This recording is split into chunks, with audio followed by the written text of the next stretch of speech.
Hello madlang people, dahil Sunday ngayon, kaya gala day. Mga mahigit 1 month din kami hindi nakagala ng aking palangga dahil super busy ng iyong mamshi. Kaya binabalikan namin yung mga lugar na lagi naming pinupuntahan. Dito po yan sa may likod ng Magsaysay Park. Ito po yung continuation ng Coastal Road.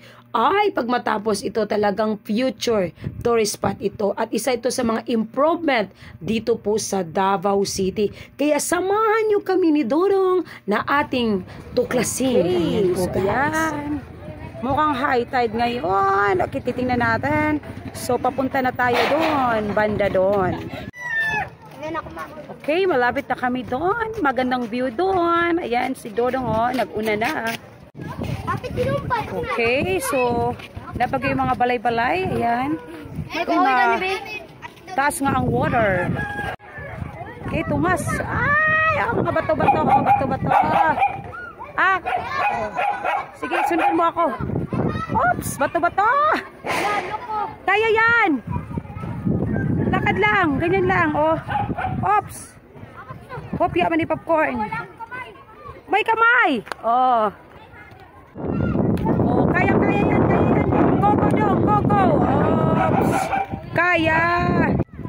So, ayan guys. So, marami pang mga bahay, So, sabi nila pag matapos na daw dito, yung Coastal Road, yan po ay merong relocation area para mas maganda daw ang view, So, parang may mga project na ilalagay dyang banda. Yan po ang Magsaysay Park. So, wow, napakahangin. Yan po ang malaking tulay. Yan, Napakaganda yan. Pag matapos, so daming mga sasakyan ang dadaan dyan. So, ating pong mga mangingisda. Hello! Sana marami kayong isdang makukuha, So, ito naman ang mga bagets. So, yan, doon kami pupunta para mas makita pa ang kagandahan ng dagat. Okay?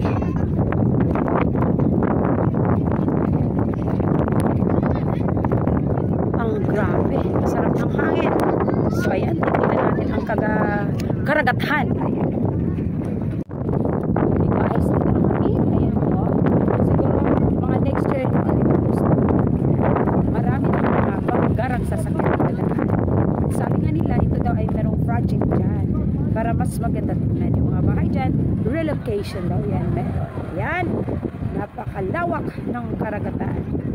Mataas nga ang water ngayon. Ang tubig ng dagat. Makikita naman. Okay, ang mga mangingisda. Sana marami mangingisda. Mga luri. So, ayan po. Kapita ng dagat. Yan. Ang anak ko, busy sa kakain. Yan po. Ay, ang sarap ng hangin. Oops. Diba? Kakatanggal ng stress. Ay, sobrang init ang panahon ngayon. Ayan.